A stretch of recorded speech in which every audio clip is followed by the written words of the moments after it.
welcome to episode 12 of Attention Engineer.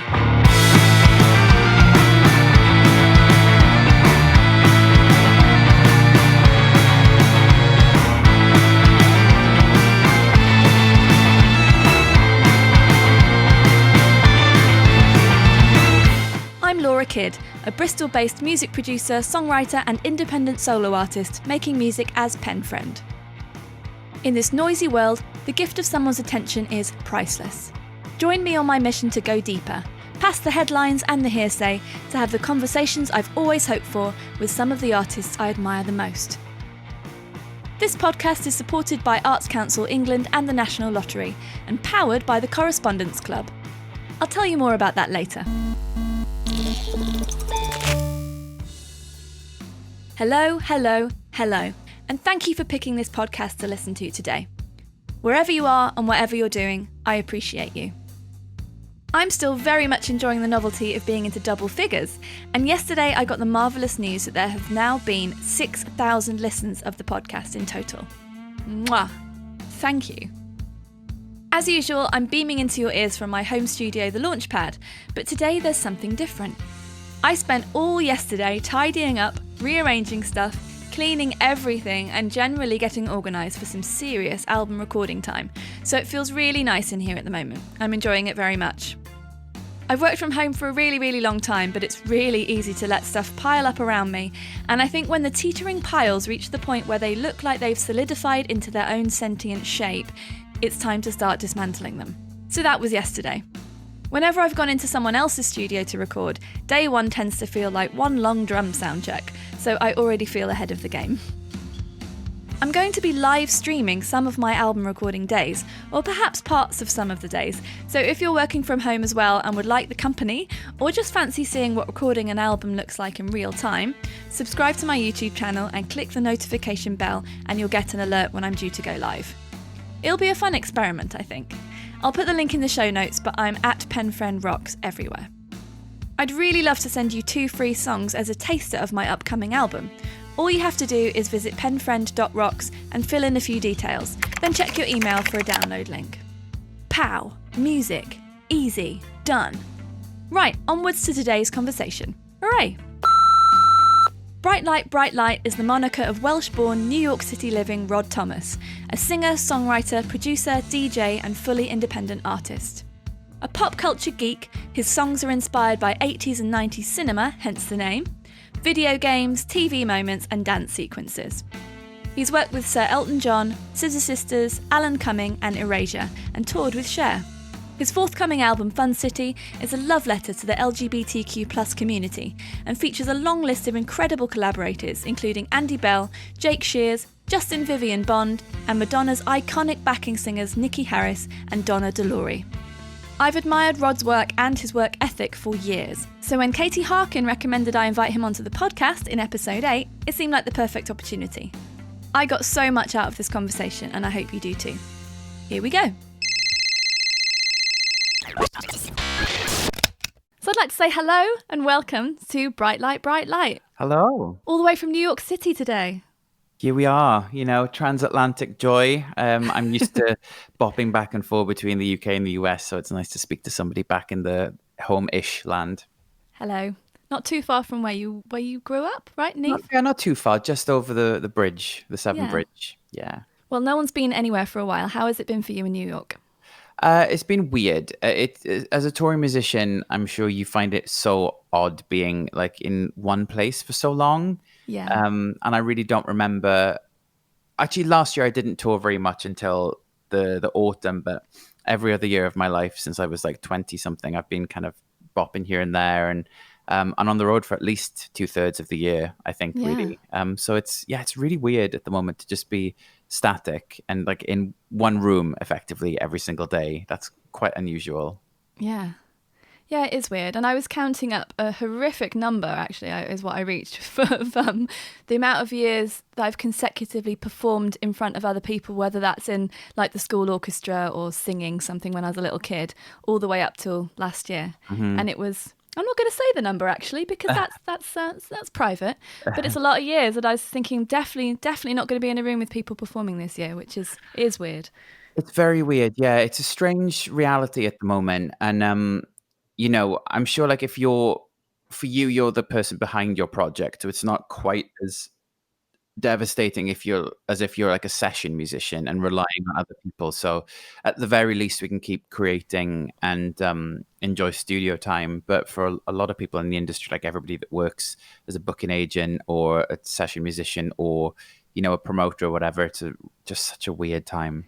Yeah, my husband's a promoter actually. So every day we're talking about this and going, well, what's going to happen and when and when. And it's not looking great in the UK at the moment, I'm sorry to say. But No, I wouldn't imagine. every single episode of this podcast at the beginning, I've sort of apologised for existing and then gone, but we're going to talk about music anyway, because that's what we all like and it's what we do. At least it's something mildly positive to talk about, isn't it? Exactly. And I think there's that saying that every act of creation is an act of hope. And I really believe in that. So I think if we can all just...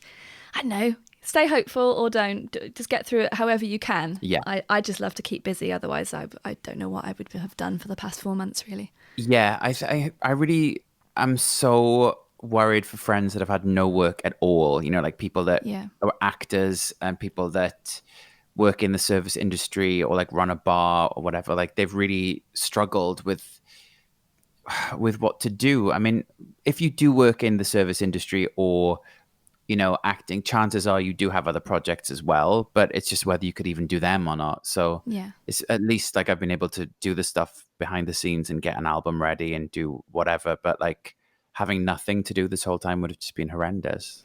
Yeah, it's difficult. It's really difficult. And of course, that's a position of luxury for all of us to some extent, whether it feels like it or not, because a lot of people still have to do their stuff every day and they're the ones who are really going through it. So I do feel very grateful for those people as well. But yeah, I think, if you're listening to this, well done for listening. Thank you for listening. And we just do our things and then we get up tomorrow and do them again. That's my motto at the moment. So I'd love to get started talking about you for a bit, if that's okay. Yep. I'd love it if you could sum up for anyone who doesn't know who and what is Bright Light. So I am I suppose, solo artist that grew up in the Welsh Valleys, and I live in New York via London, where I kind of did the bulk of my musical sort of learning, how the industry works.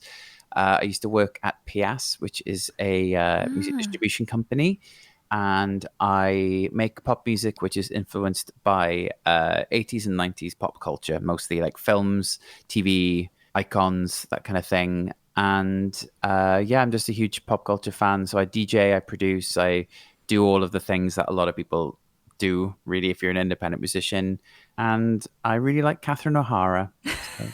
That's a nice little factoid. Thank you. Yes, she's amazing. And I can see a glitter ball behind you and a really nice trailing plant. So that's a very good combo. Yes, thank you. I have my little setup back here. This is my studio room. So I have my plants everywhere, my disco balls and my movie posters and things like that. Can you see my typewriter behind me? I noticed that actually when I logged on. That's my favourite of 3 typewriters that I own. That's fab. Really yes, fab. I think so. I'm into it. I was looking up icebreakers today because I realised that I dive quite deep into things very quickly in these podcasts. I've been listening back and going, whoa, that's quite... It's quite intense, Laura. Chill out. Maybe for the first few minutes at least. So I found a list of really stupid questions. I thought I'd see which one you wanted to answer. Perfect. You get a choice. So, and I don't know if this might bring up awful memories because it does for me. So there's like, who did you hang out with at school? As in like what kind of group of people? That brings up bad memories for me. So you can skip that if you like. What's the worst haircut you've ever had? This is the stuff that people write about online. It's weird. What's your favourite karaoke song to sing? The first record you ever bought? Or would you rather be able to fly or be invisible? The first record that I ever bought was... The first cassette single that I ever bought was Ace of Base, All That She Wants. And the first album that I bought on cassette was Ace of Base, The Sign. Well, Happy Nation US version it was called in the UK. It was called The Sign everywhere else, which is extremely random. But those are my 2 first things. Ace of Base are a big artist in my like musical canon and my life. I listen to their album every single week still. Brilliant. Amazing. And I was listening to your Rodcast, and I was just writing down all the bands that we have in common that we love, like Alicia's Attic. Yep. Who else did you say? You said, Catatonia, Mm-hmm. Eternal. Yep. Eternal I credit for teaching me how to sing, because I would listen to their album, I think it's the first album, on the way to school walking alone. This is why I couldn't answer the question about who I hang out with at school. No one. And I would just be singing, like trying to sing Eternal songs, aged whatever, like young teen. That must have sounded like pretty bad sounds coming out of that small person walking along the way to school with headphones. They really pushed Esther's voice to like the edge of its limit, you know, like every single song, it was like higher and higher and higher. And you're like, God, woman, you really like pushed through. Amazing. I love Eternal so much. So do I. So good. But I like that, this broadcast you've been doing where you're saying, it just seemed to be like, I couldn't talk about this band because there's too many of them that I like and I can't choose which one's the best. So they couldn't be on the list. It was really good. I enjoyed that. Alicia's Attic were a massive influence on me, generally. Yeah. I think they were such a cool duo to come out in, you know, the middle of the 90s, where they weren't really like anything, but they also were so poppy that they kind of got away with a lot, and the imagery was just wild. Like the whole like writing a song about an imaginary fairy that lived in the attic or whatever. It was just so delightfully Alanis Morissette meets Tori Amos, batshit crazy kind of thing. But with like really amazing pop songs. I loved that band so much. I love them. I really, really love them. I'm trying to think.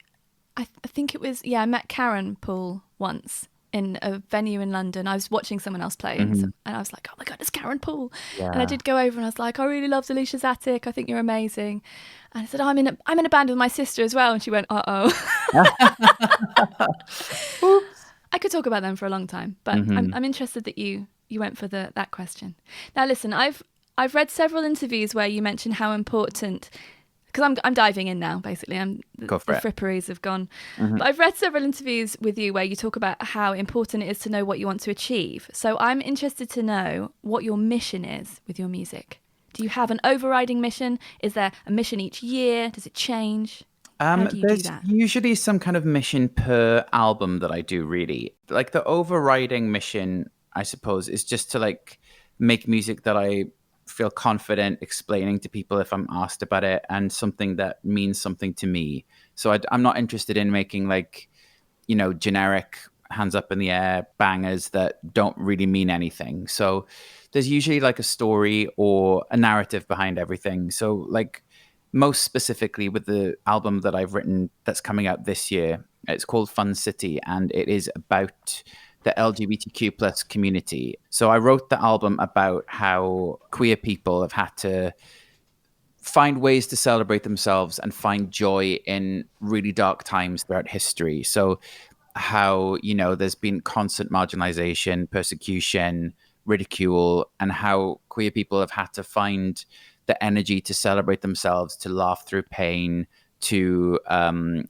create community, to uplift community, and storytell in whatever way they can, which has been, you know, very traditionally like disco or dance music, house music. And so with this record, my mission is, it's been really impeded by the COVID lockdowns, honestly, because I'd spent a year and a half working out with my booking agents a way that we could use my live shows to tap into underrepresented LGBTQ plus charities, artists, activists, fundraisers, drag queens and DJs in each town, and bring them into the show and use like local LGBTQ plus talent to highlight in each town or city the people that are working that people maybe don't know about, and use that to just like, you know, like everybody's talking about now, like amplifying underrepresented voices. That was the entire reason that I wrote this album. And I'm not really getting to do that at the moment, which is a real shame. But the mission statement of the album is to create conversations where people start talking about things that we love or loathe about our position in the world. And it's not exclusively for queer people, but there is a real difference between the way that straight people and queer people are treated in the world, specifically when it comes to, you know, how frequently they die, and human rights, which constantly get moved forward, then is rolled back, then moves forward, and, you know, so on and so forth. So the album is influenced by people like Sylvester, Hercules and Love Affair, Jimmy Somerville, Bessie Smith, lots of people throughout time. But it's really focusing on like our present and our future and like how we can make sure that we take the right energy from where we are now into the future, but also like have fun with it, you know? So this is maybe too much information. Maybe you don't care. I definitely care. The title Fun City comes from Mayor John V. Lindsay, who took over New York as the mayor in like the end of the 60s.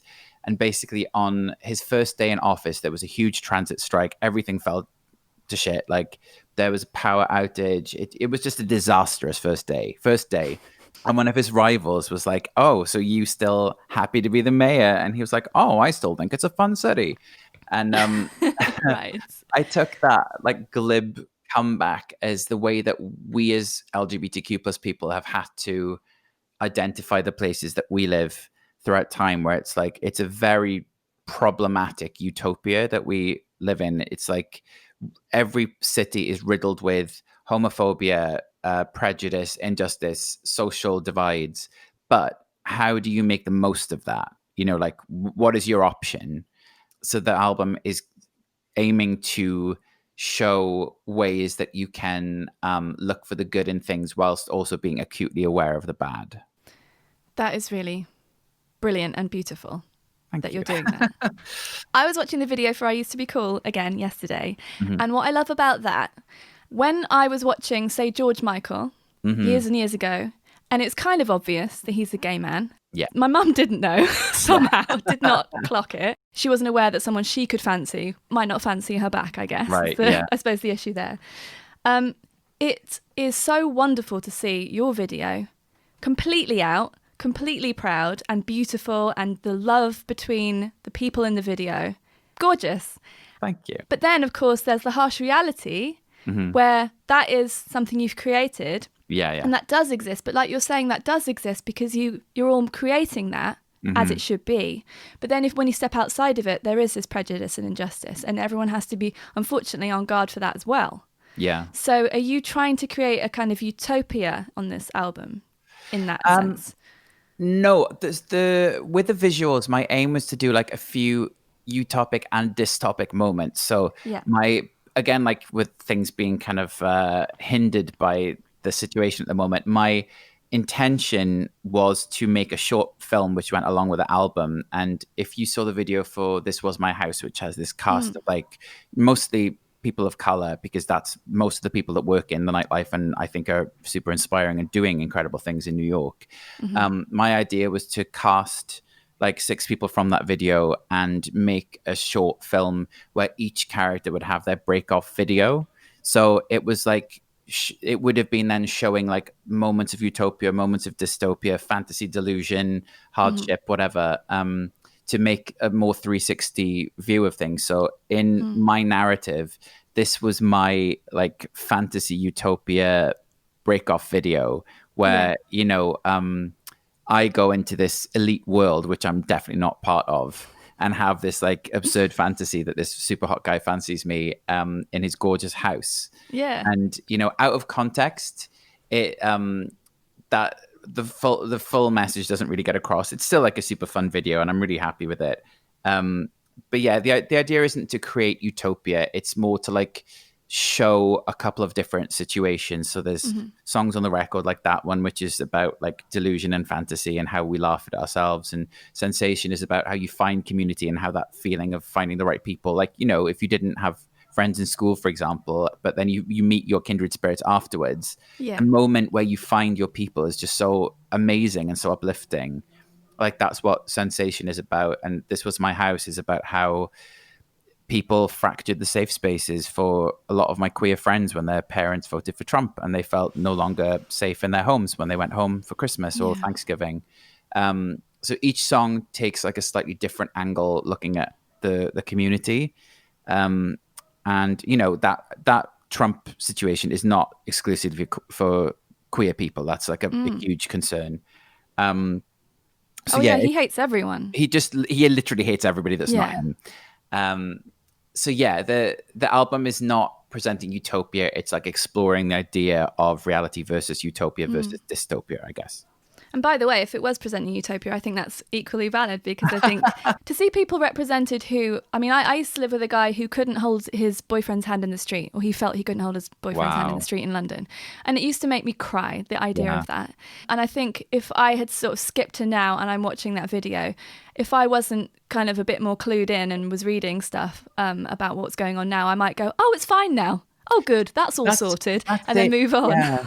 Like there's so much that people are learning at the moment with, you know, everything that's sort of unfolded within the last few months. Like it is very easy to think that everything is fine, not just about queer issues, but about like, you know, women's rights in work and immigration and healthcare and all this kind of stuff. And you realize very quickly that all of these things, you know, they don't put the negative experiences into light as much as they could do, because it makes everyone aware that things are really not that great.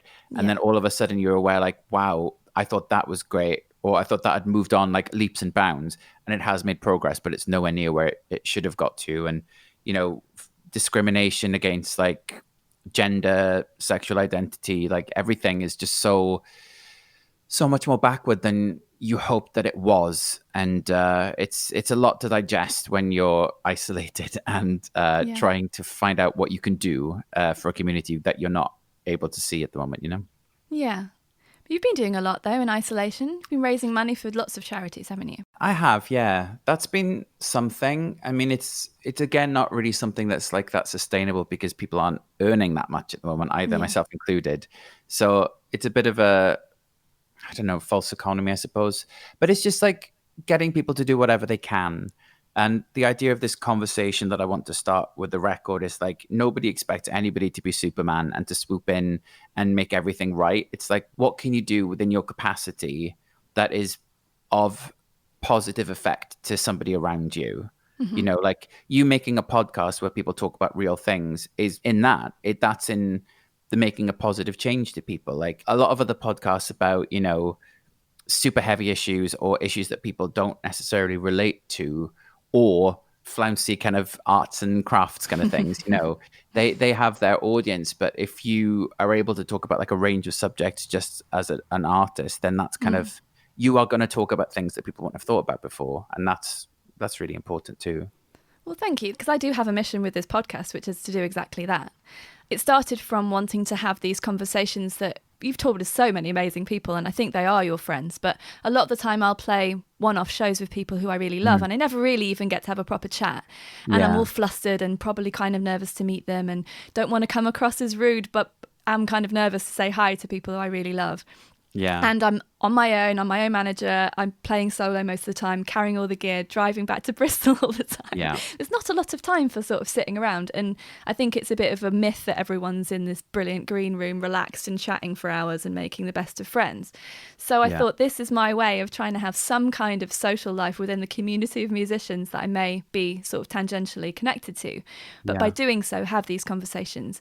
And also, I think a big part of it for me is showing the audience how important they are, because to me, they're not a person who clicks like or buys something. They're a person with their own story who for some reason has come to me to get something. My songs speak to them in some way. And I want to introduce them to the people who I think are brilliant. And that's why I asked you. And one of the big reasons I wanted to talk to you is the independence thing, because you're working in a genre that is very, very powered by big machines and loads of gatekeepers. And that blows my mind, because it's hard enough doing indie, what would you call my music? Indie rock music. It's hard enough doing this alone. So I take off all my hats to you, because you were doing something really, really, really hard, and you're doing really well at it. So first of all, massive kudos to you for that. Thank you. And like, I don't really know what my question is, just how are you managing that? I don't know, honestly. You know, it's I'm one of these people that I've just always got on with things. And like when I was in school, I wanted to do something and I just did it myself. And I never found musicians to like make a band or anything like that. So I just kind of made my own music, and couldn't get any interest in a record label in London. Shock horror as a gay man. So set up my own and started putting things out. And then it went a bit better. And, you know, it kind of like rolled along, and found a couple of people around me who connected me to a few other people, and then just kind of carried on. And, it doesn't really seem to matter what I do in my genre and industry. Like, I feel like I could literally give birth to a diamond and I still think that a label would not touch me. And I don't really know why. But that literally has been the case without being a victim. Like, I have taken my records to many labels with Elton John on the record and they've passed on it, and like this one, I do have a label partner now. So they're called Megaforce and they're this amazing company in New York, and they work in tandem with people like Björk and lots of other artists where they sort of like partner with them and help with the distribution. So I'm not signed to them. I do my label sort of through them. But, other than that, I spoke to multiple distributors, indie-friendly, quote-unquote, distributors who are like so about the artists, so artist-focused, blah, blah, blah, blah. And I took them a record with Andy Bell, Jake Shears, Brendan McLean, Nicky and Donna from Madonna's, touring days, Sam Sparrow, Justin Vivian Bond, blah, blah, blah, blah on it. And they all passed on it, even though my last album went into the charts in both the UK and the US. And I'm the only person in history that's ever toured with Cher, Elton John, Ellie Goulding, Erasure, Scissor Sisters, John Grant, to name a few. And I'm the only person in history as an unsigned artist that has performed on the Graham Norton show. Yeah. All of that in one go, they all still said no. Not good enough, mate. So it's that like, yeah, is they're not like, good enough. Literally was told, where's the story? And I was like, Oh my God.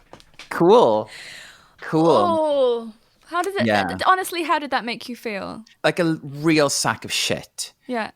It really just was such a, it's, that movie, like, he's just not that into you.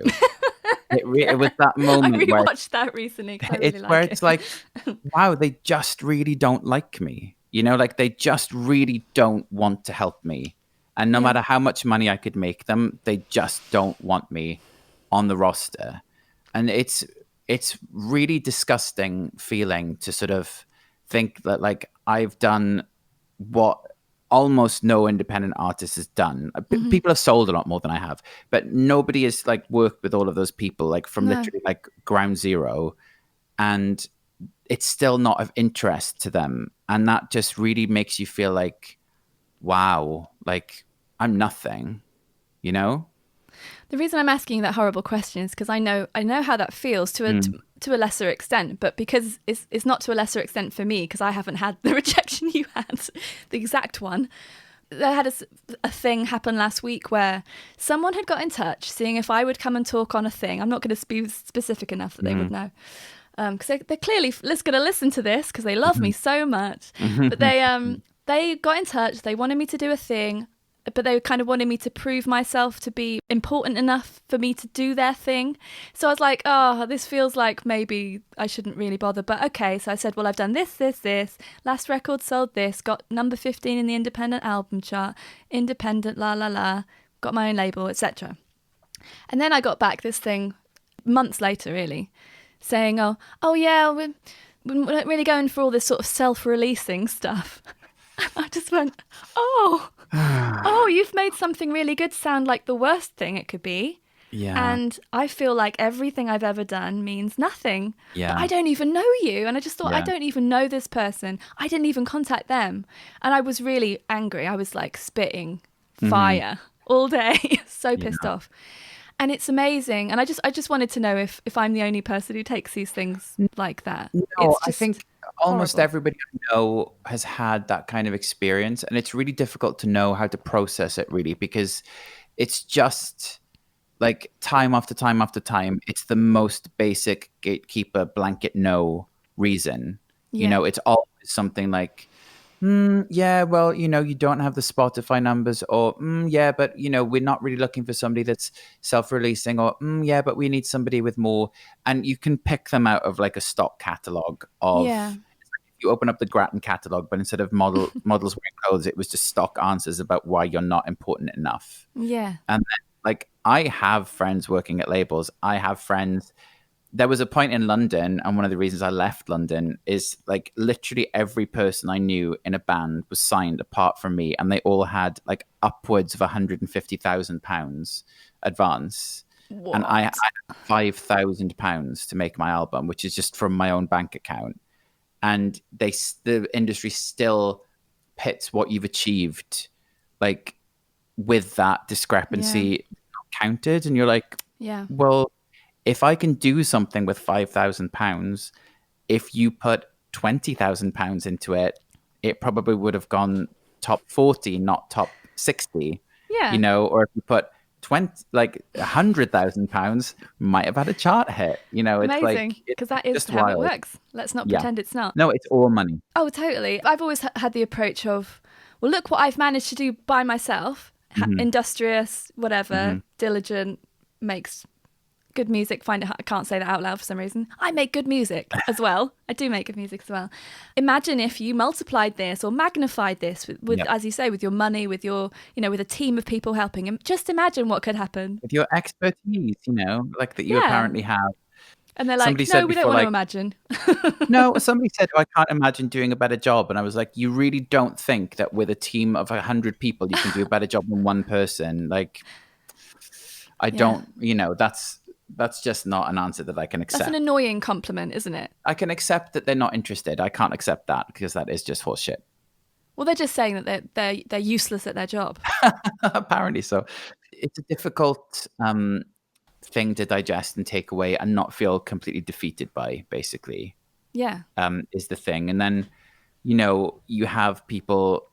Oh, the one thing that really just makes me so angry, I could literally like burst into flames, is when people talk about how being independent is the new being signed and how it's now about taking back control. But every single artist that they quote as a success story is somebody that was signed to a major label, had millions and millions and millions of pounds invested in them, built the fan base, and then went independent when they were dropped or whatever, and had the marketing money already spent on them and had the audience already acquired for them. And then they made a success without the label. That's not the same thing. No. Like the Pet Shop Boys having a top 10 album as an independent artist is not the same as either of us having a top 10 album as an independent artist. No, it's not. So, yeah, that's my pet peeve. So what's your tactic for getting back up after being knocked down by something like that? How do you do that? I don't know. I struggle with it a lot. I really do struggle with that. And, I have the two different parts of my brain where one is like, don't be so pathetic. Like it's, there's no point being defeated because that's not productive.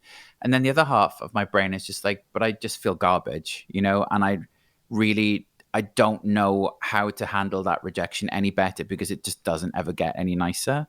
No. Or any less crushing when you feel like you've really done something, very, very, very different in a way that has like amped up like from the last thing to the next. And like I was told a few weeks ago that like me opening for Cher doesn't add anything to my story because I'd already opened for Elton John. And it's like, okay. What?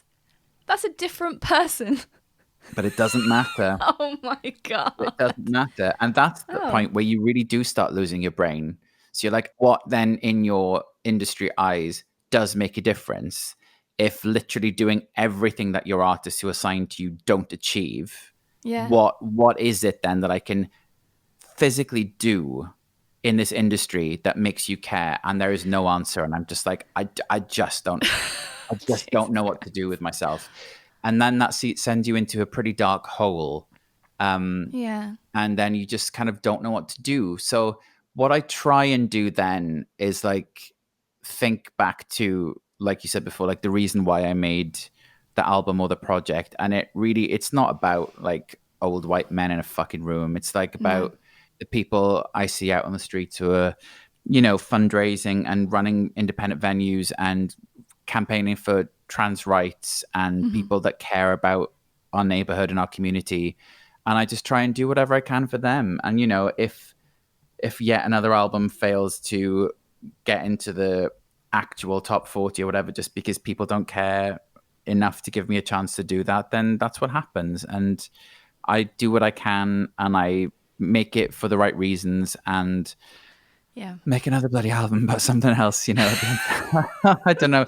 It's hard because there is there's no real optimistic answer to give to that, because it just is crap. Yeah. And you do see many other cookie cutter artists having just obscene amounts of money spent on them that never amounts to anything else. And you just think, like, what would happen if 10% of that was spent on an independent artist that like really was trying to do something, and someone who's proved they've got an audience already. This is the thing, you have an audience that you have you built. sort of a lot of my friends who, you know, who do that grassroots touring to like acquire that audience, like really hard way. And it's just like, at what point are you allowed a shot? So I don't know, it's wild. I had Tom Robinson on this podcast a little while ago, and he was talking about how, because I was talking to him about being a pop star in the 1970s, and I think he found it to be an amusing question because that was a long time ago, and obviously he's done a lot since then. But I just wanted him to, I wanted to encourage him to talk about the musical part of stuff, as well as him being, you know, a broadcaster for years and things. And we had a really, really cool conversation. And he kept saying very wise things, because he's very wise, about like all we have is right now. So it's that meditation thing of being very present. And yes, your album might have done whatever it did, but the next day after that, that was yesterday. So you have to then do more. And so my mantra is always, well, I just have to make the next one. So I'm always just thinking about the next record, and the last one's like, fine. But because of all this awful rejection stuff, and I think we feel similarly about it, I don't know why I've had to do stuff by myself, but fine. I've given up trying anything else at this point, and I'm just happy to do it as I am. Relatively speaking, or happy to avoid the rejection anyway. Yeah, that's the big thing. Yeah, and so I just want to protect myself from that feeling, because I know how awful it is, and I don't want to stop making music. So when I put the last record out in 2018 and it got in the independent album charts, there's a little piece of me, and I'm angry about this, but there's a little piece of my brain going, oh well, it doesn't matter because it's not going to change anything. Where I could have just really enjoyed that moment and gone, this happened because of my amazing audience and them showing up for me, and it's because I show up for them, and that's really what the exchange is, and that's what's important, and that's to be celebrated, not ruined by the fact that I know no one else will care about that in future when I put it on in an email. Yeah, it's so difficult though. You know, it's difficult to enjoy that moment when you realize that like the people that should be paying attention to that in the industry are not, and you know that that's the case, and that just feels so disappointing that, like, you know, you don't even get to have that little moment. I know that, like, from a friend working at Sony, when the day that my last album came out, the midweek charts, my album was number 10, and I was one place above Beyonce, which was like wild. First day of sales, and obviously it slipped, but I was touted in the meeting at Sony as a strong independent artist, and not even that led to one conversation with me about like doing anything in the future. It's like, so you just let me do my own thing, and it's not even of interest to you that like literal nobody can chart higher than some of your people in the midweeks of the chart, and he didn't even think to pick up the phone and be like, that's amazing, maybe we could do. It's just, I mean, I don't know at this point in time, like, what on earth, you know, what's the point? I think there's probably not a lot of point in sort of doing that madly waving, look at me, look. I don't mean that's why you're doing your music at all, but there's certainly an element of when I'm doing something, I'm like, will anyone notice and pick me? Please pick me. And then I've been reading a lot of books lately about how that is absolute nonsense, and this idea, it's better to think about building a creative business than it is waiting for someone to come and fix all my problems for me, because essentially that's a better way for me to spend my time. So one of my missions is more about that. It's like, I'm building a creative business that will sustain me. Yeah. I'm treating this as my full-time job, which it has been now for only a year and a half, because before that I was so in denial about the fact that I could maybe do this full-time one day that I just did loads of freelance stuff and didn't give myself enough time to make music. So I decided to switch that around, and I've been reading a lot of stuff about that, building a creative business, having, you know, a mission for the next however long. And yeah, sure, if some amazing person wants to come along and fund this thing, fine. But that's certainly not in the business plan of like of my mind of, we'll do this until, you know, Daddy Warbucks comes along, spraying gold coins all over the room. But what is wonderful is that you have achieved that stuff, and you will continue to achieve that stuff, and it will only continue to grow, surely, because your audience I just feel like the people who you or I would gather in our audiences are not going to just run off to the next thing and ignore the next thing you put out if you're in communication with them. They're keepers, you know. Well, but on the other hand, I feel like if you look, I don't know if you use Facebook at I try all, not to. but It's if horrible. you look at it, like the level of dismissal from the general public is also really high. So I have lots of bands that I really love and I follow all the time, and then I'll see people being like, "Oh, are they still around?" And I feel Okay. like that will also apply to me. You know, like there'll be people within the industry being like, "Oh, is he still going?" kind of thing. And Right. I know what the tone will be because Okay. I've seen them use it like across the board, and I do feel like not every member of the public is as invested in music as we are. No, of Um, course not. and I do feel like, you know, we've definitely done a good job like making our fan bases and the core of those will stay with you. It's like, how do you um, grow and nurture that without the next sort of bigger step? Yeah. I think is then, you know, you also do have to keep, if you're doing, if you're getting like radio play or whatever, there is a point where the radio stations are just like, well, you haven't done much more, and you might be in like less consideration than somebody who's Okay. newer. Yeah. So I feel like just strategy wise, like there is a point within the industry, surprise, surprise, back to the industry, where support does start to wane a little bit because you're not fresh anymore and there's no new ammo for them. Right. So that's something that I keep in the worry part of my brain. That really bothers me. That's always bothered me because, yeah, there's these new band lists every January or whatever, which who even knows the dark arts that go into getting on those? So there's those lists that we're supposed to look at these people and think they're the best ones ever. But there's no, and this band is still going in a really difficult industry. Yeah. And look at this one. This person just put out their 4th and 5th album. Isn't that good? That's something to be celebrated. Where's that list? I think we should start that list, like the survivors list.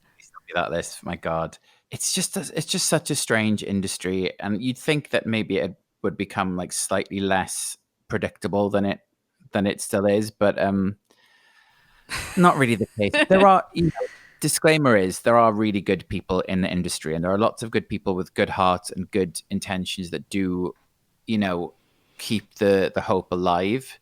It's just not enough to make a really huge difference to the way that things operate. And I feel like, you know, either of us getting into the top 15 of the independent album chart with literally no investment should be enough for anybody to really pick up the phone and be like, that's amazing. Yeah. What are you missing? What do you need? Could we, you know, could this be part of something which we could make an even bigger success story? But it's not. Nope. And there's no reason why that's not enough for something to happen. And I don't understand what that is. And that's a real dark part of the industry, that like success is not enough to beget interest. And that shouldn't be the case. No. It's me again, just popping up to let you know a bit more about the Correspondence Club. I set up my own handmade membership site earlier this year for people who want to join me on my creative adventures. Subscribers get music, secret podcast episodes and podcast extras, quarterly zines, membership to my friendly forum, and access to my monthly Penfriend TV streamed shows. There's a free option with lots of cool stuff, or you can choose a monthly or annual paid tier to suit your circumstances. There's truly something for everyone, so please visit penfriend.rocks/join to browse all the options. Massive thanks to any correspondents who are listening today. You're the best. Right, let's get back to my conversation with Bright Light, Bright Light.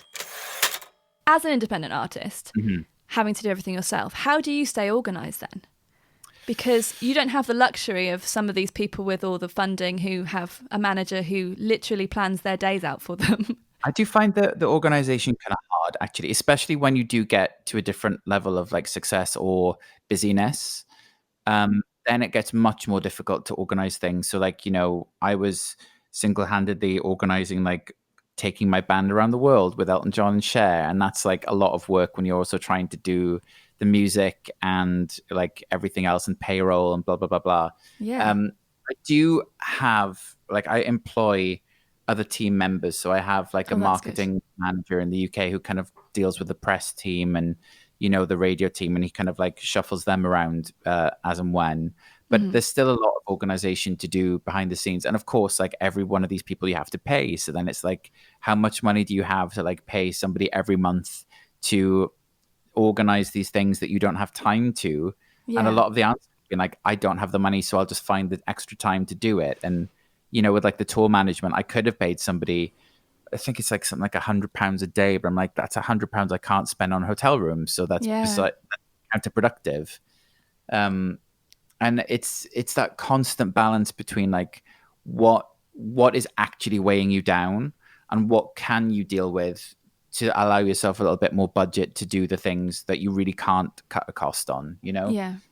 and it does get very difficult. It's probably same for you. Like it's not as difficult when you're not on a touring schedule. So at least you don't have the logistics of that to deal with every day. But then you do have to find time to be creative and business-like, and flitting between those two modes is really not, it's not a simple switch. No, certainly not. No. Yeah, I remember that's having a difficult. problem when, it's a nice problem to have, when I started getting booked for bigger supports in literally bigger venues. So going from, you can play a small venue and it's easy to pack up really fast or chuck your stuff behind somewhere and then run out to the merch because it's not far. But then I'm like sprinting from backstage at, an O2 venue all the way around to the front to try and get there to sell a CD in the interim between me and the next band or whatever. Where's my gear? It's just like stashed behind some pillar somewhere, and I had to run back and find that and pack it up. And it's just, it's ludicrous. And you were doing really big arenas, right? Yeah. With a band. And so who's going to deal with the gear? And like all of that stuff is just, like it's a great problem to have, but it's definitely a problem in some respects, isn't it? There's no one just fixes it for you. No, it's the logistics and stuff like that. And you really do have so much to do. It's like, you don't just go on stage, do your bit, and then everything's fun and games after that. There's like so much to deal with, like the paperwork and the merchandise. And like, people didn't realize when I was opening for Elton, for example, in LA, we did 2 nights at the Staples Center, which is 25,000 people per night, trying to work out a way to get to merch when there's 6 different merch stands at the venue. Not every ticket holder can get to a certain merchandise stand because it's on a different level that they're not allowed to get to. So trying to pick the correct ones and then run there as soon as you can, and then having to wait until the very end of the evening where they've tallied up all 6 stores. So I was there until like 2 a.m. We finished at 7:30.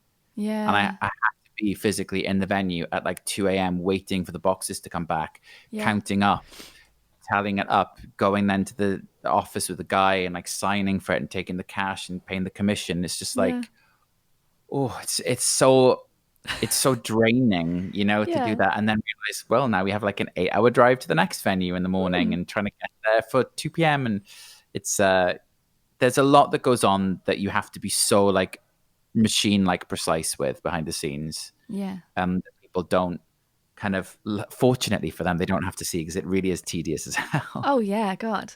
Well, every time someone offers me a beer after I've played a support slot, and I'm obviously driving myself back to Bristol that night for hours and hours and hours, I'm just like, thanks so much, but maybe next time, Yeah. But it's amazing what you've done. I think it's amazing what you've done. It doesn't change matters for you materially, but I really admire what you've done. And I was wondering if you wanted to share any of your fun tour memories from those amazing tours you did. Apparently they're all the same, but I think they're different people. So Cher, Elton, Scissor Sisters, Ellie Goulding, once upon a time. Yeah, I loved her. She was really sweet.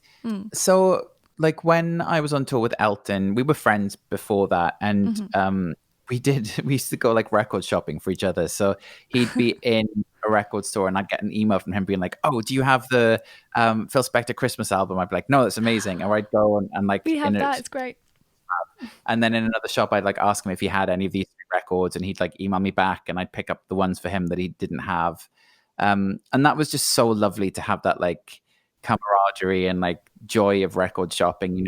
That's really what music is about, like discovering music, finding music, and loving sharing it. Like it was so inspiring to be on a tour of that scale with somebody that still cared that much about the reality of why you make music, Yeah.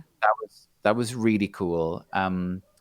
And then I think when I opened for Share, one night on stage, I got a bit tongue tied. I think I don't know why. And I said between two songs, but like it was me and two dancers, no musicians on stage, just backing track, doing like a full choreo show. And I said, well, as you can see, we're quite gay, and the whole stadium just like burst into applause, and like it was Oh a wow. real moment, like really crazy. And then after that, people were coming up with the merchandise and DMing on Instagram, just saying like it was really important you said that because nobody says that in this country. Like nobody's like Ah, of openly course. talking about things, which I didn't think because Germany's a progressive country. Yeah. And just feeling that I'd made an actual difference to a few people's lives that night, like just by saying something, was a real moment where you understand like the power that you have with the platform that you have. And that was the moment where I really decided to focus the intention of this album on my community. Yeah. So that was like a real turning point for me, and just really grateful that I had that experience of just sort of being casually faggy, and then it being something really positive that came out of it. That's beautiful. It was fun. It's amazing what can happen through music, I think. I have tended in the past to downplay my skills or the importance of what I do, because I do think like a doctor and a teacher and a nurse and all these other people do things that are more practical and useful every day. But I think also that was just my struggle with like wanting to be a full-time artist and then sort of talking myself out of it, I think. Who knows why that is, like, Yeah. I need to probably go to therapy, but I just write songs instead. So that's how I do that. I think, like, honestly, part of British culture and something that I've realized moving to the States is like British people demonize acknowledging your own achievements and strengths. And Yeah. they kind of class talking about things that you've achieved as quite crass and quite Oh, yeah. gross. Yeah. Also, like being a woman, I presume that white men have battered out of you any right to feel, like you can feel confident about things. Like as a white gay man, I've kind of felt like mildly talked down to most of my adult life, Yeah. in terms of like things you've achieved. And you just kind of like stop trying to big things up, and you just sort of like smile and nod. And then, over time that becomes like, not a reluctance to talk about things you've achieved, but just like you just can't bother to, Yeah. because You're like, right.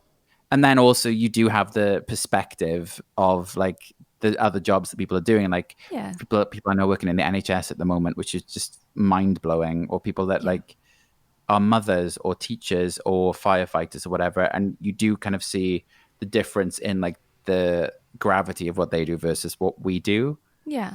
But you can still take time to appreciate like the successes, but it is hard to talk about them and hard to like vocalize that, in a way that doesn't make you cringe. It is hard. But it also annoys me that I can't, because whenever anyone sort of messages me and says, even if they're being positive and nice, if they kind of make out that what I'm doing is so easy, or lucky you get to do what you want all the time, I just think, oh, I've worked for so many years and Yeah. so hard and so many hours to be able to do this. There's Yeah. no luck involved whatsoever in this. No, Luck would it's be that Daddy Warbucks coming along and finding me and giving me 100 grand. That would be yeah. luck. This isn't luck. This is me doing stuff. Like would be like if you were walking past the O2 that night and they're like, "Oh, we don't have an opening band. Do you want to just come on stage?" Yeah, You'd be like, "Oh yeah, cool." that's luck. Yeah. Or like in Wales, people say like, "Oh, you're so jammy." It's like you, whoopee for you kind of thing that you got to do it. Like they don't see. I don't think they quite mean it like that, but that whole lucky you thing really does strike a very dark chord in me, where you just kind of, it's not worth having the conversation where you try and explain to people like how much has gone into a really simple thing, Yeah. and how depressing it is to hear that come back because they haven't thought it through and they don't really understand like the implication of it. Yeah.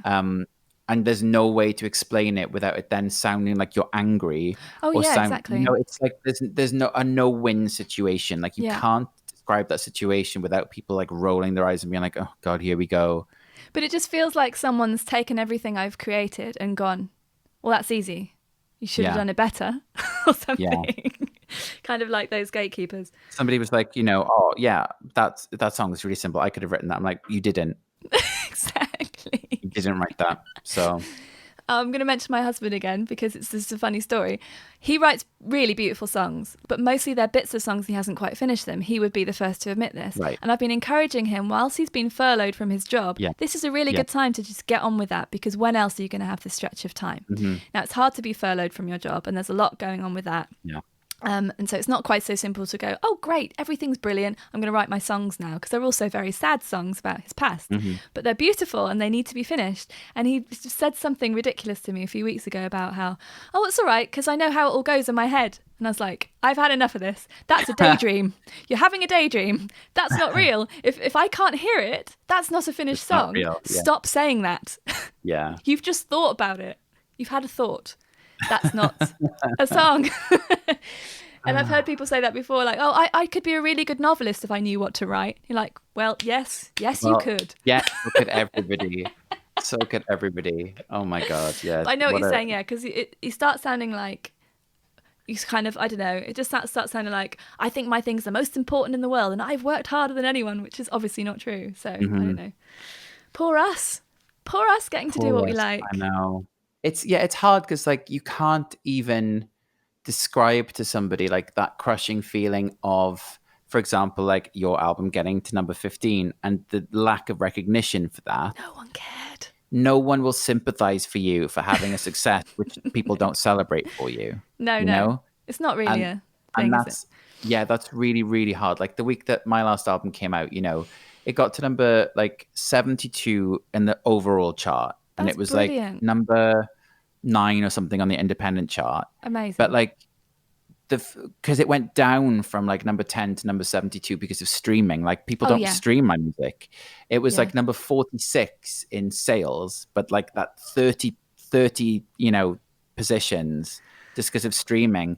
And it just felt so shit. And I was just like, oh my God, what a fucking disaster. And of course, everyone's like, oh, well done. But you're like sharing that number and you're like, oh my God, I'm so embarrassed. Like, it's just so embarrassing. I felt really crap that day. I felt really, really embarrassed. And like nobody understood that position. It's like, oh, it's so deflating. And you don't really know what to do with that. And then there's no outlet for it. And you just kind of, you don't know what to do. And then you have this like horrific internalized trauma with it that you just kind of have to like shake off or whatever. You feel a bit crap. Yeah, and I don't feel lucky because that isn't a thing. I feel fortunate that the people who support my music by the way, buying it, not streaming it, which is why my streaming numbers are terrible, but I make money and I can live off it because people buy things from me because they want to support what I'm doing. So I'm very thankful and grateful to them. But yeah, lucky isn't a thing. But like I say, I feel fortunate they came across me in whatever way they did and they're sticking with me. Yeah. And then, a lot of the stuff I've been reading the last year to try and get over this sort of, I had this weird guilt of, I'm now a full-time musician, but some people aren't, so I should feel guilty about that, which is bonkers. Waste of time, doesn't help anyone. Yeah. And I got over that by reading several books, which are very, very good books, about things like turning up for your community of listeners and serving them in the best ways that you can, and instead of thinking about trying to like add a load of numbers to those people, think about how you can serve them better. The phrase serve sounds horrible. I think it's an American author. It must be, but I know what you mean. It's like, how do you like fulfill everything they hope from you, I suppose, and in the context of being as you can be. So it's not about like, what do they want, okay, I'll do that. It's being the most, Andy J. Pizza, who's one of my favourite podcasters, he talks about embracing your weird. So going, what are the things that's strange and brilliant and interesting and unique about me? Just do those more, because there's always people who need to see that and connect with that. Yeah, I think that's absolutely right. The reason people would pay for your records or listen to you versus somebody else is because they see something different in what you do. Yeah. And so like the less different than you appear, then the less interesting it is to them, or the less reason why they actually invested in you as a person or an artist, so I think like however much of your personality you can show or feel comfortable showing, I think that is like the right thing to do, and that is why they actually come to you in the first place. So do you feel like you're fully embracing your weirdness? I don't think I've ever not, honestly. It's been, well, that's good. It's been very on my sleeve for the for the duration of my career, I think. Yeah. I think that's great. I think that's, yeah, like you're saying, that is what attracts people to people. You Yeah. know, friends, lovers, and listeners. Yeah. Hopefully all very separate. Sometimes not. This is a new question I think I'm gonna test out on you, if that's okay. Mm-hmm. What do you think are your best or most useful characteristics for the life that you've chosen for yourself? That's a very good question. Thanks. I'm proud of that one. I think the fact that I just get on with things, and I always have. Like, so I guess, what would you call that? Like self-motivation or drive, or whatever way you want to dress it up. Like, I think that is the main asset that I have that has allowed me to flourish to whatever point I have in this industry. I don't think you can keep doing this for as long as I or you have if you don't have that level of self-motivation. And I definitely have days where I feel useless and I can't be bothered to do anything, like every human being does. But overall, I'm aware that I do have much more of a get up and go attitude than some other people I know. Not like as a I'm better than you kind of thing, but like people have said, like, I don't know how you just get up and do that as often. And I didn't think that that was a particularly unique characteristic until maybe like 5 or 6 years down the line. And then it seemed to be like, oh, wow, well, I guess that is probably one of my strengths, just getting on with things and like problem solving, you know, like if something doesn't work, like working my way around it. And then I realized I do things like I build furniture in my apartment out of like old things and make new shelves and things out of old pieces of wood that I found. And that is clearly linked to the fact that I like, you know, make my steps myself and kind of put things in place so that I do stuff with my days and with the albums and whatever. And that just even doing that, like repurposing old wood to make a new shelf, it's like, oh, that kind of makes sense that I just get on with things. Like I couldn't be bothered to go to the shop and buy wood to saw that, to make that. And it's like, well, I have this, let's see if it works. Yeah. And it did. Yeah. So maybe that's a facet of my, I don't know. Yeah. I think that sounds good. An answer. Yeah. I was told by a friend that I was relentless once, and I thought, that's a bit much. It seemed a bit like, you know, like relentless seems to be a kind of negative way of putting what I think is a healthy sort of self-motivation, like you've described. I feel like some people definitely make you feel negative about useful characteristics. Like I had a friend in New York who, you know, I'd talk to him about like things I was doing with the record and whatever. And he'd be like, oh my God, like you just take yourself way too seriously. I'm like, I don't actually, I just know what it takes to survive in my industry.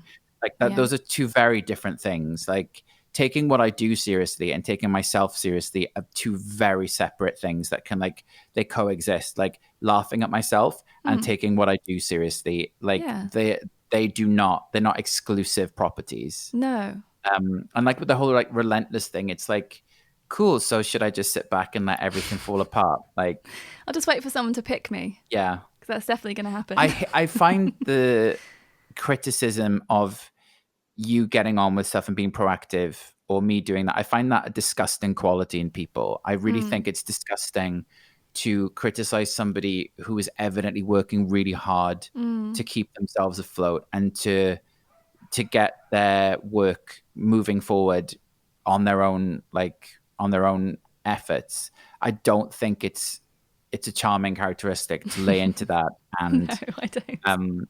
And criticize that. I just think it's so gross. It's a bit strange, isn't it? I wonder what the motivation is for that, really. Yeah, maybe just like a lack of understanding. You know, like empathy is really key, and there's a lot of areas of the world where you see empathy is like really missing at the moment. And I think some people just don't have the experience or the ability to understand what you're even trying to do. You know, they just kind of see like a movement in one direction, but they don't understand that like you have to do these things. Like you have to be that focused on something to make it work. They maybe don't understand that like the only reason it is working is because you are that focused on it. Yeah. Someone else asked me why I was doing so much work, and I was like, because it has to be done. Yeah, it's just wild, isn't it? Like, so do you go into I had no answer. You go into your job and you just sit at the computer and does the computer type itself? Like, no. That's not quite a nice segue onto how's the internet affected your career? Ooh, I mean, I feel like it's probably become more useful in that you can get a bit more of your personality across than you used to be able to. Hmm. So with things like Instagram and Twitter and whatever, you can be more conversational. It's definitely started conversations with people that I haven't physically met, and we've ended up, getting into some kind of like Twitter talk or whatever. So it has a lot of positives. It's really consuming, though. I'm sure you find like time it takes to administer these like social media accounts, whatever. There's no end to it. So you can, if you want to reply to people and you get like a flood of things, like it's really intense trying to respond to everybody, because there's also the culture of people like if you don't respond to them, they then turn really nasty. Yeah. And I've seen that. I'm sure you've seen that like in your years as well. So if you miss one reply or you don't say something that they want to hear, like some people just go really dark. And that's hard because you really have to be so on top of like putting out those fires before they spread, because people just love a public takedown of somebody. So I feel like mostly positive, but with the odd risk of danger, I suppose. Yeah. Yeah, I've been having a few little bits going on lately, which I'm in a situation where I've got my own forum anyway, so that's really where I'm talking to people, which is part of I have a thing called the Correspondence Club, and there's a forum, which is, it's instead of having a Facebook group, but it's way better actually even than I could have hoped it would be. So that's really cool. So I'm not using Facebook much anymore. Then just a few little things going on, and I feel like there's like an etiquette bypass where people used to kind of understand that if you're having a conversation about something privately, that's private, and there's no need to then start sort of blurting stuff in other areas. But the kinds of people who cruise Facebook to make loads of friends that they never then speak to, like they just sort of add people. Yeah. I had a bit of an issue with that for a long time, and I wasn't really keeping an eye on it, and I just said, I don't care, because I was only using it to share music stuff. Yeah. And then I kind of realised I had like 3,500 people on there that I didn't recognise the names of, and that started creeping me out. So I just started getting rid of people, and then that had a bit of a sort of backlash situation, and it's like, okay, this is a weird world I do not wish to be a part of, really. It can get very intense and very messy, like really quickly, without you even really doing anything negative. Everybody's agenda on these social media things is very different. Or like, I'll have people that I respond to on Twitter like really frequently, but I don't necessarily follow them, because if you follow them, it gives them extra access to like your inbox. And, then it's just like another level of like privacy issues. It's like, why is it not enough that we talk to each other on that? Why do you then have to have that extra step where like, I don't know you, I don't live in your country. I don't do anything like that requires us to have that extra step of communication. Yeah. And most people do respect that. Some people don't. Like, but they'll like publicly tweet like, follow me back. Why? Yeah. What do you need to say to me that you can't say in a conversation thread? Like that's obviously something more private that maybe I don't want. And like, why do you feel comfortable posting like 5 or 6 times, please follow me? Like, it's just so strange to me. Yeah. But the internet's not the problem, I don't think, necessarily. I think it's just so it's just people, isn't it? The internet's fine. It's the people who use it. Yeah, that's very, very accurate, I think. Apart from those listening to this, they're the best ones. Because you've made such a plethora of joyful, colourful, beautiful videos, I wanted to know if you have any tips for anyone who is thinking of dancing in their own music video for the first time. Ooh, take lessons. I took Did you lessons. take lessons? Yeah, Okay. yeah. I took quite kind of extensive lessons. It's really, really fun. You are going to be your biggest critic when you see yourself on camera after dancing, but like have fun with it. Like think about something really within the realms of your possibility that you can do, so that it is really fun for you to do. It's a fun challenge. When you get the kind of moves that you want, it's really, really fun. But like, don't be so ambitious. Like, don't suddenly want to do like, a ballroom dance if you've never danced before. Yeah. And think about what you can achieve within like a good amount of time, and also without having to spend too much money on it, because, video budgets can creep up really, really, really insidiously and very quickly without you even realizing that. So like, yeah, set a few achievable goals, I think. Do you find that however weird or unusual the dance moves are, if there's like 6 of you doing it, it looks okay? Yes. Oh, Yes. good, because that's my theory about the whole thing. So I want to do one myself. That's why I'm asking you. Yes. If that wasn't at all clear. And I took some dance lessons just before the lockdown started, and I realised that it was within the realms of my ability to do something in this area. And I just started thinking, yeah, like I could come up with some stuff. And if enough people are doing it, surely it'll just look like that's what we were supposed to be doing. Yeah. So if you keep it simple enough that, you know, I try to make the stuff that I do simple enough that people could replicate it at home. Yeah. Which means that like it's already like a kind of lower tier of difficulty. And then if you have multiple people doing it, don't forget also you have different camera angles, so you can edit in and out, you know, different takes and stuff like that. So you can trick it to make it look like you're much more successful than you are, which is my whole career. That is brilliant. Thank you for that tip. How do you take care of your mental and physical health? And is that a priority for you? It is a priority. It's very difficult. I try to. I've been doing a lot less with quarantine, but I run a lot. I go running, and that's very good for my mental health. Just to get away from a computer screen, get away from a room, and to do some exercise that like really does put your brain into a very different place. Physical health, I guess that ties in with that. Mental health as well. Like I try to not spend as much time as I feel like I should on social media because it's just really depressing sometimes. But yeah, it's really important, especially if you're on tour as well. Like try to eat as well as possible and try to take some time to yourself where you can get like private time and ideally with some kind of like mild exercise, if that's a walk or a run or sitting down and reading a book or just do something that's not your immediate situation. I think that's what I found most helpful. Mm-hmm. My life's changed since I started leaving my phone in another room, as simple as that sounds, because I find it too sticky. Yeah. So as soon as I get on there, it's just like round and round and round. So I've started putting apps on it as well to stop me going on at certain times, which is good. Which is, yeah, that's very good. I live alone, however, so that's not really an option for me. Otherwise, I'm completely by myself. So yeah, of course. That's a bit of a different situation. But it's if you do have somebody else around you, like a friend or a partner or whatever, definitely good to like put the phone down. Which 3 pieces of your own work would you like us to listen to so we can get to know you better? I would like you to listen to, for a more kind of like fun moment, I Used to Be Cool, the new track, which I'm really proud of, and is the most sort of like joyful, carefree moment of the new record.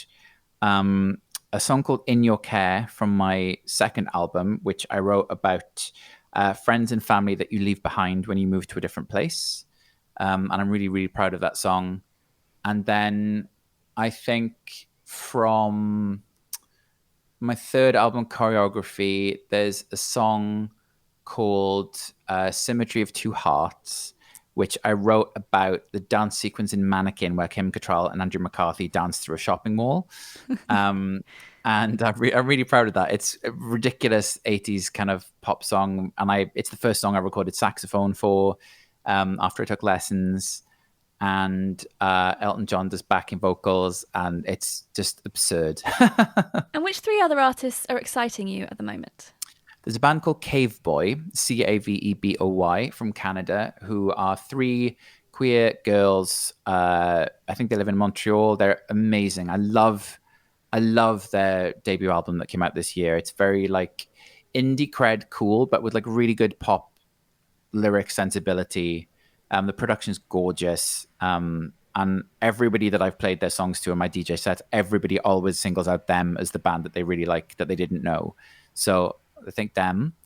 I really like Shay Diamond, who is a trans artist in America. And their song, I Am America, is really, really awesome. And a third artist that I really like. Do you mean somebody new? Or Doesn't have to be new, no. doesn't have to be new. A a friend of mine called Beth Hirsch, who sang on Air's album Moon Safari back in the day. Ooh. She did All I Need and You Make It Easy. She's had like three solo records to date, 4 actually, I think. But she's got a new album coming out this year and just put out a new song called Alison Something, which is gorgeous. I think she has one of the most, like, I could listen to her voice like all day, all night. It's just beautiful. And I recommend going through her back catalogue, which is all on Spotify. She's amazing. Love her. Well, I will just say thank you so much for talking to me, because it's been a really interesting conversation. Thank you for having me. But finally, I just want to congratulate you on the coolest merch I've ever seen, because you have a Rubik's Cube with your face on, and you have bum bags. Thank you. Yeah, bum bags and Rubik's Cube, like very... I mean, I said I wear my weird on my sleeve, so like, yeah. I love it. Thank you so much for talking to me. You're welcome. Thanks for having me. I absolutely loved that conversation, and I hope you did too. Thank you so much to Rod for hanging out with me over the internet on a very humid day in both New York and Bristol, and for being so frank and so honest. As always, I've put together the deluxe show notes for this episode on my website, so head to penfriend.rocks/brightlight, or click the link in your podcast player to visit that page for links to Rod's music and everything else we discussed. His new album Fun City is out next month and is available to pre-order right now, so get on that. And who doesn't need a bum bag? I make this podcast and the music contained within it myself, so if you'd like to hear more, please come and visit penfriend.rocks. And please consider subscribing to this podcast, leaving a star rating and a review. It all really helps get Attention Engineer into more ears and inspiring more people. If you want to say hello, you can find me around the internet at Penfriend Rocks. It's always lovely to hear from you. Next week, I'll be sharing my conversation with J. Wilgoose Esquire of Public Service Broadcasting, so I hope to catch you again then. Take care.